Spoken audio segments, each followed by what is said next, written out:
Good evening मेरे प्यारे बच्चों, कैसे हैं आप सब। उम्मीद करता हूँ कि अच्छे ही होंगे। चलिए आज का सेशन हम लोग वहां से स्टार्ट करेंगे जहां पिछला सेशन को हम लोगों ने खत्म किया था। ठीक है, पिछला सेशन में हम लोगों ने पढ़ा था रासायनिक अभिक्रिया के प्रकार हम लोग पढ़ रहे थे। और रासायनिक अभिक्रिया के प्रकार में हम लोगों ने पढ़ा था क्या, हम लोग तीन चीज पढ़े थे। एक हम लोगों ने पढ़ा था संयोजन अभिक्रिया, संयोजन अभिक्रिया हम लोगों ने पढ़ा था।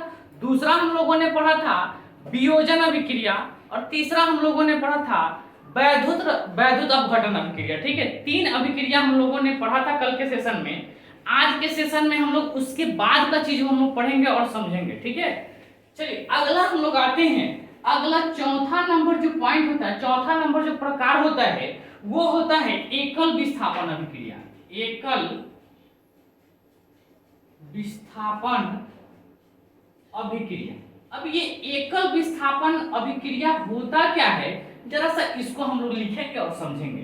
ठीक है, अब ये एक्चुअल में एकल विस्थापन क्या है, एकल विस्थापन अभिक्रिया क्या है, इसके बारे में हम लोग जान लेते हैं। एकल माने होता है एक, और विस्थापन माने होता है अलग करना। विस्थापन माने क्या होता है, अलग करना, यानी एक परमाणु को विस्थापित करके अलग कर देना एकल विस्थापन अभिक्रिया कहलाता है। एक परमाणु को विस्थापित करके अलग कर देना एकल विस्थापन अभिक्रिया कहलाता है। जैसे अगर अणु या परमाणुओं का समूह है, परमाणुओं के समूह को हम लोग अणु कहते हैं, तो अणु से या परमाणुओं के समूह से अगर किसी एक परमाणु को अलग कर दिया जाए या अलग हो जाए तो उस प्रकार के रासायनिक अभिक्रिया को हम लोग एकल विस्थापन अभिक्रिया कहते हैं। जैसे एग्जांपल पे ध्यान देंगे। एग्जांपल जैसे मान लीजिए कि ये फेरस है, ये क्या है, फेरस, जिसको हम लोग लोहा बोलते हैं, जिसको हम लोग क्या बोलते हैं, लोहा बोलते हैं। ठीक है, और दूसरा क्या है, फेरस जो है कॉपर सल्फेट CuSO4 के साथ अभिक्रिया करता है। तो इसमें ध्यान देने वाली बात क्या है कि ये कॉपर है और ये सल्फेट है। क्या है, कॉपर है, यानी इसको हम लोग तांबा बोलते हैं, इसको हम लोग क्या बोलते हैं, तांबा बोलते हैं। और ये सल्फेट है, क्या है, सल्फेट है। तो जब लोहा जो है ना, लोहा जो है कॉपर सल्फेट के साथ, कॉपर सल्फेट, तो आपको यहां दिख रहा है कि ये अणु है, यानी परमाणुओं का समूह है। इसमें कॉपर भी शामिल है, सल्फर भी शामिल है, ऑक्सीजन भी शामिल है, तीनों है, यानी ये परमाणुओं का समूह है। ये क्या है, परमाणु, ये क्या है, परमाणु का समूह है, परमाणु का समूह है। तो हमने क्या बताया कि अगर ये परमाणु का समूह कहिए तब, चाहे अणु कहिए तब, तो परमाणु के समूह से अगर किसी परमाणु को विस्थापित करके अलग कर देता है तो उस प्रकार के रासायनिक अभिक्रिया को हम लोग क्या कहेंगे, एकल विस्थापन अभिक्रिया कहेंगे। एकल विस्थापन कहेंगे मतलब क्या हुआ कि अब ये परमाणुओं का समूह है, अब इसमें से फेरस के साथ लोहा के साथ अभिक्रिया करके करेगा ये दोनों, तो ये क्या करेगा, कॉपर को अलग कर देगा। बेचारा कॉपर अलग थलग कर देगा, इसको कहेगा तुम भाई हमसे निकलो, हम तुमसे तुम्हारे साथ नहीं रहेंगे, हम फेरस के साथ रहेंगे। हम सल्फेट जो है क्या कहेगा, कहेगा कि तुम कॉपर है, हमको जब फेरस मिल रहा है तो हम फेरस के साथ ही रहना पसंद करेंगे, तुम हटो यहाँ से, मेरे पास से निकलो। ठीक है, तो इस प्रकार के तब ये क्या करेगा, तब ये एक नया बनाएगा, ये क्या बनाएगा, सो जरा सा ध्यान दीजिए। अब ये क्या करेगा कि कॉपर को अलग कर देगा, बेचारा कॉपर कहेगा कि कॉपर भाई तू अलग निकल जाओ। तब ये क्या करेगा, फेरस के साथ अभिक्रिया करेगा, FeSO4 बना लेगा, अब प्लस कॉपर को अलग कर देगा। बेचारा कॉपर अलग पड़ गया, बेचारा कॉपर क्या हो गया, अलग पड़ गया। तो यानी परमाणुओं को जब विस्थापित कर देता है, परमाणु को जब विस्थापित करके अलग कर देता है, यानी एक परमाणु, परमाणुओं के समूह से एक परमाणु को अलग करके निकाल के विस्थापित कर देगा, अलग थलग कर देगा, तो उस प्रकार के रासायनिक अभिक्रिया को हम लोग क्या कहेंगे, एकल विस्थापन अभिक्रिया करेंगे। एक और एग्जांपल आप लोग देख लीजिए, जैसे जिंक है, ठीक है, और ये कॉपर सल्फेट के साथ SO4 के साथ अगर ये अभिक्रिया करेगा तो क्या करेगा, ये क्या करेगा, अब इस फिर कॉपर को कहेगा भाई साहब, कॉपर साहब अलग हो जाइए आप हमसे। क्यों, क्योंकि हमको जिंक के साथ रहना है। अब ये भी एक फंडा है कि ये कॉपर को क्यों अलग कर देता है, जिंक को क्यों मिला देता है। ठीक है। हर इंसान का नेचर क्या होता है, हर इंसान का नेचर ये होता है कि अपने से अच्छे आदमी के साथ कांटेक्ट करना चाहता है, अच्छे आदमी के साथ कांटेक्ट करना चाहता है। जैसे जैसे आपके साथ अच्छे लोग जुड़ते जाएंगे तो आप क्या करेंगे, पुराने लोग को भूलते चले जाएंगे। ऐसा होता है, अक्सर देखा जाता है। तो सेम वही नेचर जो है यहाँ पर अप्लाई होता है, यहाँ पर अप्लाई करता है। अब ये सल्फेट क्या कहता है कि नहीं, तुम कम क्रियाशील है, तुम कम क्रियाशील है, तुम निकल जाओ मेरे यहाँ से, हम तुमको नहीं रखेंगे, तुमसे ज्यादा क्रियाशील वाले को हमको मिल रहा है तो हम उसको रखेंगे। ठीक है, तो ये क्रियाशीलता श्रेणी पे डिपेंड करता है कि कौन सा परमाणु जो है अधिक क्रियाशील है और कौन सा परमाणु कम क्रियाशील है। इस पर भी हम आगे की चर्चा करेंगे। तो जो अधिक क्रियाशील होगा उसके साथ संयोग करने का कोशिश करेगा। ठीक है, तो यहाँ पर भी क्या कहेगा, ये कॉपर को कहेगा कॉपर साहब अब हमसे अलग हो जाइए, आप हम जिंक के साथ रहना पसंद करेंगे। तो ये बना लेगा क्या, ZnSO4 बना लेगा। ठीक है, और ये कॉपर को बेचारा को अलग कर देगा, कॉपर को क्या कर देगा, अलग कर देगा। तो आपको कहीं भी देख रासायनिक अभिक्रिया दिया हुआ होगा, रासायनिक समीकरण दिया हुआ होगा, तो आप उसमें देखेंगे क्या, आप उसमें देखेंगे कि अगर इस तरह का कोई रासायनिक अभिक्रिया हो रहा है, यानी परमाणुओं के समूह के द्वारा या अणुओं के द्वारा किसी परमाणु को अलग करके सिंगल अकेला कर दे रहा है, तो उस प्रकार की रासायनिक अभिक्रिया को हम लोग क्या कहेंगे, एकल विस्थापन अभिक्रिया कहेंगे। समझ में आ गया एकल विस्थापन क्या है। तो चलिए आगे हम लोग इस चीज को लिख लेते हैं। लिख क्या लेते हैं, लिखना कुछ नहीं है, बस चीज को हम जो समझे हैं ना उसी चीज को अपनी भाषा में हम लोग नोट कर लेंगे। ठीक है, तो नोट कैसे करेंगे तो जरा सा देखेंगे। वैसा रासायनिक अभिक्रिया हम लोग पहले से भी लिखते आ रहे हैं, वैसा रासायनिक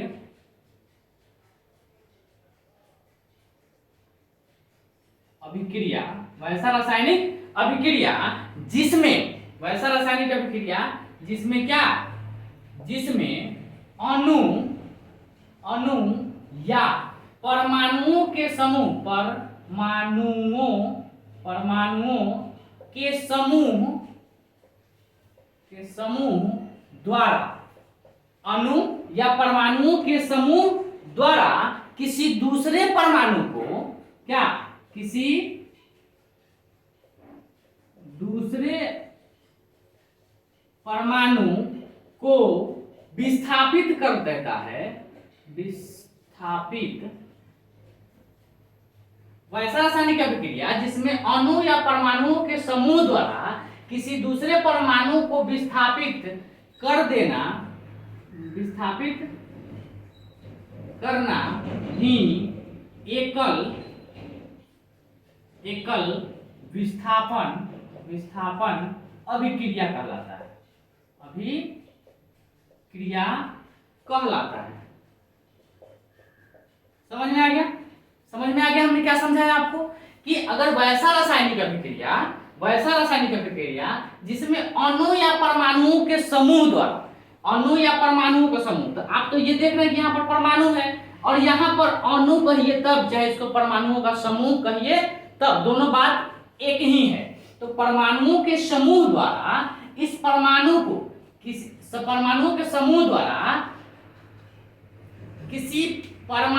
किसी दूसरे परमाणु को विस्थापित करना, या यहाँ पर हम लोग कह सकते हैं किसी एक परमाणु को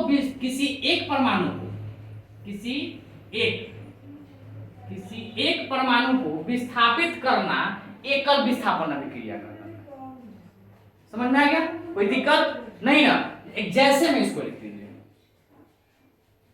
ठीक है, हो गया, समझ में आ गया ना। यानी वैसा रासायनिक अभिक्रिया जिसमें परमाणुओं का समूह या अणुओं के द्वारा एक परमाणु को विस्थापित कर देता है, उस प्रकार के रासायनिक अभिक्रिया को हम लोग क्या कहेंगे, एकल विस्थापन अभिक्रिया कहेंगे। कहीं से कोई दिक्कत नहीं ना। चलिए आगे बढ़े, चलिए आगे हम लोग नेक्स्ट पढ़ते हैं 5 नंबर में। क्या 5 नंबर, हम मिटा दें इसको, स्क्रीनशॉट लीजिए फटाफट या नोट कीजिए।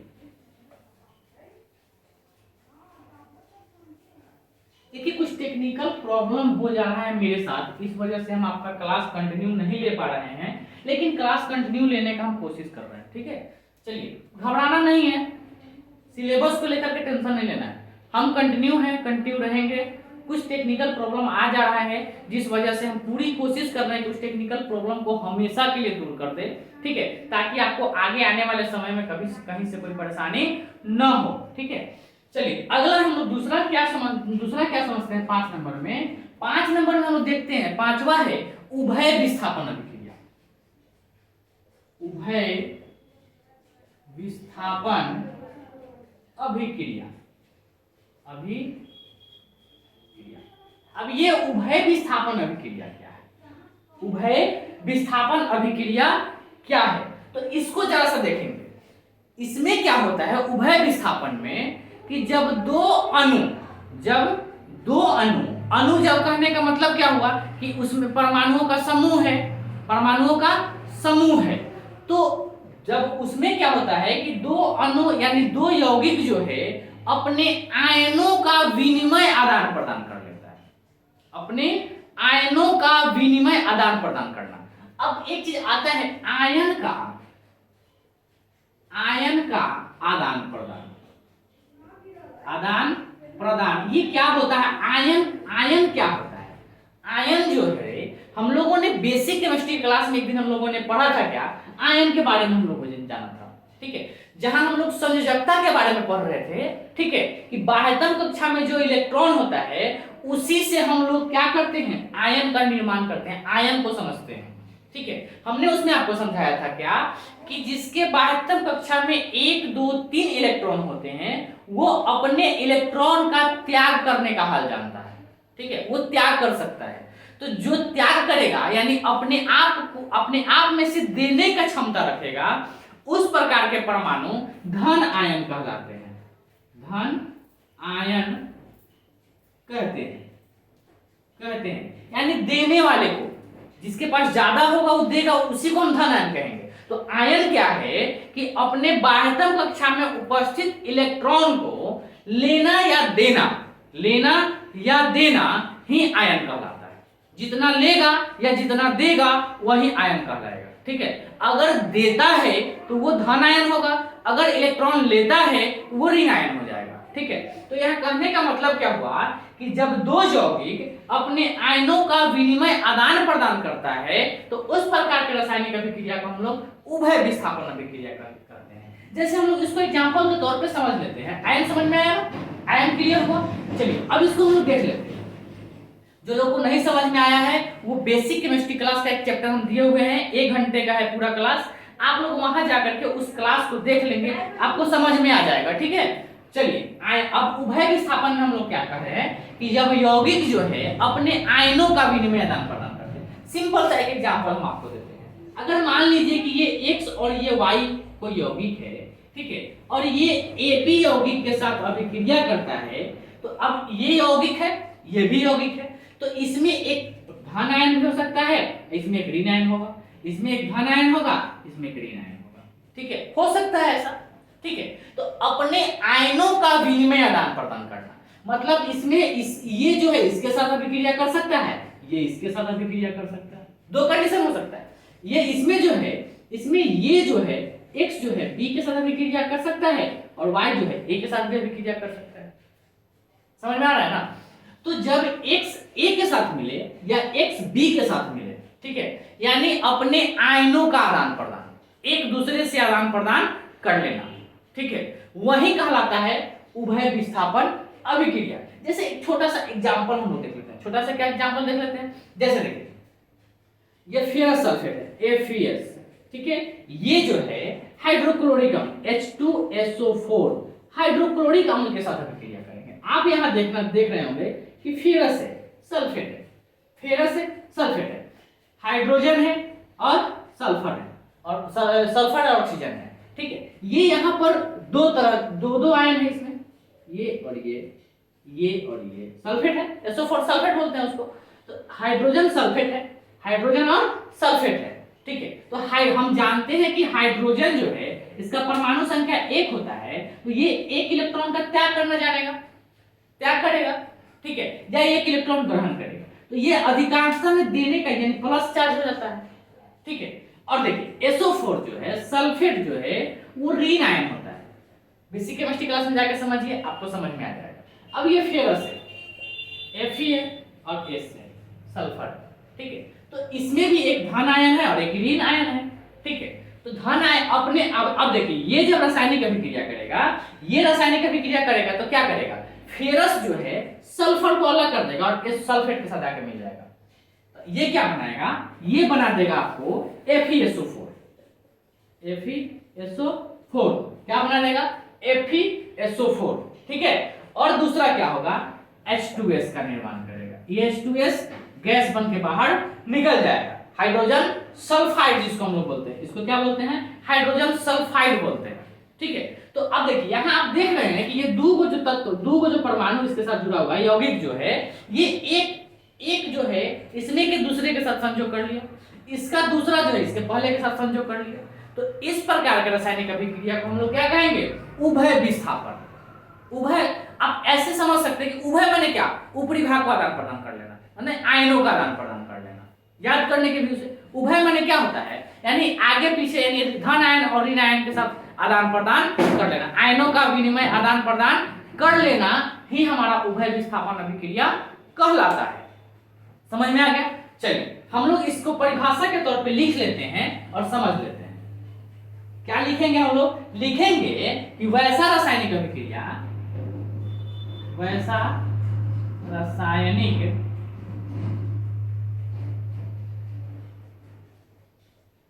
रासायनिक अभिक्रिया जिसमें क्या, जिसमें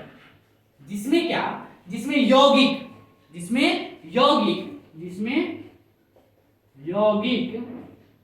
अपने आयनों का विनिमय आदान प्रदान करता है, उसे क्या कहते हैं, उभय विस्थापन अभिक्रिया, उभय विस्थापन अभिक्रिया कहते हैं। समझ में आ गया। उसे क्या कहते हैं हम लोग, उभय विस्थापन, यानी यौगिक अपने आयनों का विनिमय आदान प्रदान कर लेना, यानी धन आयन जो है वो दूसरे के ऋण आयन के साथ संयोग कर लेना और दूसरे का ऋण आयन जो पहले के धन आयन के साथ संयोग कर लेना, ही हमारा क्या कहलाता है, उभय विस्थापन अभिक्रिया कहलाता है। इसमें कोई दिक्कत नहीं ना। चलिए अब हम लोग क्या आते हैं, अगला पढ़ते हैं। अगला जो है, अगला अभिक्रिया जो है क्या आता है, हो गया, लिख लिए, नहीं लिखे तो स्क्रीनशॉट लीजिए और आगे लिखिए, ठीक है। अगला हम लोग समझते हैं, हम लोग समझने पे जोर देंगे, फिर लिखने के लिए तो अपने मन से भी आप लिख सकते हैं, ठीक है। छठा हम लोग अवक्षेपण अभिक्रिया होता है। क्या होता है, अवक्षेपण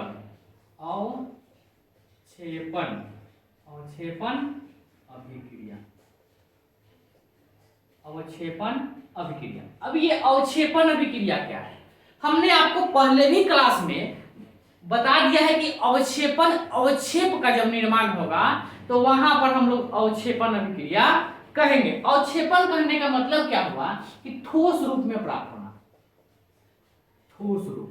अब ठोस रूप क्या होता है, अगर किसी रासायनिक अभिक्रिया के फलस्वरूप किसी ठोस पदार्थ का निर्माण होता है, ठीक है, तो उस प्रकार के रासायनिक अभिक्रिया को हम लोग क्या कहेंगे, अवक्षेपण अभिक्रिया कहेंगे। हम लोग पिछले भी अवक्षेप का जब निर्माण होना जो समझाए थे, रासायनिक समीकरण, रासायनिक अभिक्रिया में क्या क्या हो सकता है, उसके सीमाएं, उसके लाभ हम लोग जो पढ़ रहे थे, उसमें भी हम लोगों ने पढ़ा था कि अवक्षेप का बनना, यानी रासायनिक अभिक्रिया के फलस्वरूप किस किस नए नए चीजों का निर्माण होता है, यानी हम लोग कैसे उपयोगी बना सकते हैं, उसमें भी हम लोगों ने इस चीज का जिक्र किया था। वहां पर भी हम लोगों ने पढ़ा था, अगर किसी रासायनिक समीकरण में अगर तीर चिन्ह नीचे की ओर होता है तो हम समझ जाते हैं कि जिस परमाणु के बगल में अगर तीर चिन्ह नीचे की ओर है तो उससे स्पष्ट होता है कि वह पदार्थ जो है, वह परमाणु जो है अवक्षेप के रूप में बन के प्राप्त हो गया है। तो उस प्रकार की रासायनिक अभिक्रिया को हम लोग अवक्षेपण रासायनिक अभिक्रिया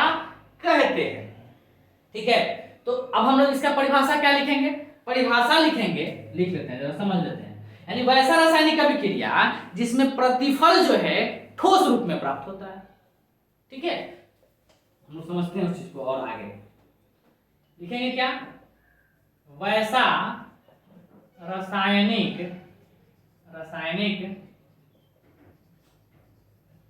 अभिक्रिया, वैसा रासायनिक अभिक्रिया जिसमें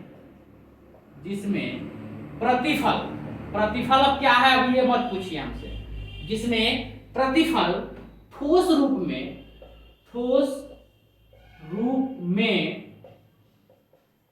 प्राप्त होता है उसे अवक्षेपण अभिक्रिया कहते हैं। उस अभिक्रिया को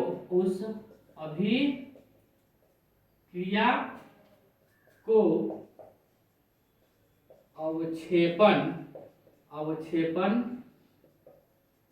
अभिक्रिया कहते हैं। अब इसको समझ लेते हैं। वैसा रासायनिक अभिक्रिया जिसमें प्रतिफल ठोस रूप में प्राप्त होता है उस अभिक्रिया को अवक्षेपण अभिक्रिया कहते हैं। तो हम लोग इसे यहां लिख लेंगे, हम लोग इसे तीर चिन्ह नीचे की ओर। अब ये नीचे की ओर कैसे, तो इसको सिंबल डाल के ऐसे कर देंगे, नीचे की ओर, इसे तीर चिन्ह नीचे की ओर से दर्शाया जाता है,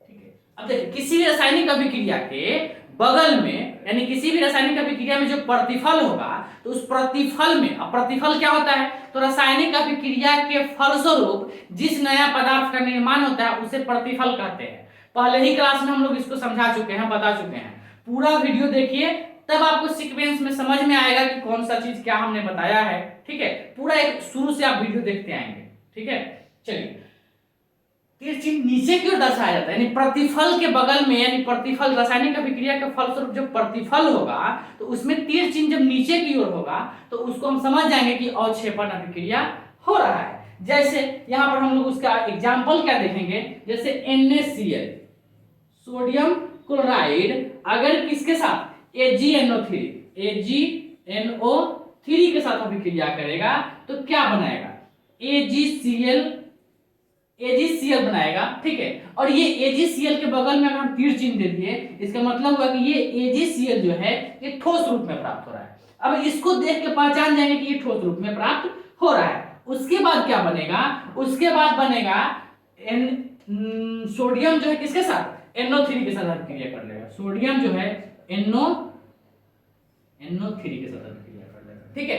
तो इस तरह का तीर चिन्ह का प्रयोग हम लोग जहां भी देखेंगे तो समझ जाएंगे कि ये अवक्षेप के रूप में, मतलब ये ठोस रूप में प्राप्त हो रहा है। तो इस प्रकार की अभिक्रिया को हम लोग क्या कहेंगे, अवक्षेपण अभिक्रिया कहेंगे। कहीं से कोई दिक्कत नहीं ना। यानी वैसा रासायनिक अभिक्रिया जिसमें प्रतिफल ठोस रूप में प्राप्त होता है उस प्रकार के रासायनिक अभिक्रिया को हम लोग क्या कहेंगे, अवक्षेपण अभिक्रिया कहेंगे।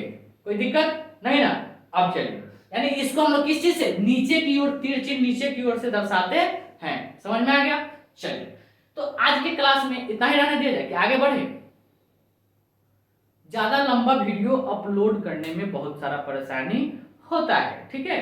चलिए, हम लोग ने आज के सेशन में इतना ही जानते हैं। कल के सेशन में हम लोग इसके आगे यानी पूरा का पूरा रासायनिक अभिक्रिया को हम लोग खत्म करेंगे, ठीक है। आज के सेशन में इतना ही रहने दिया जाए, तब तक के लिए गुड बाय।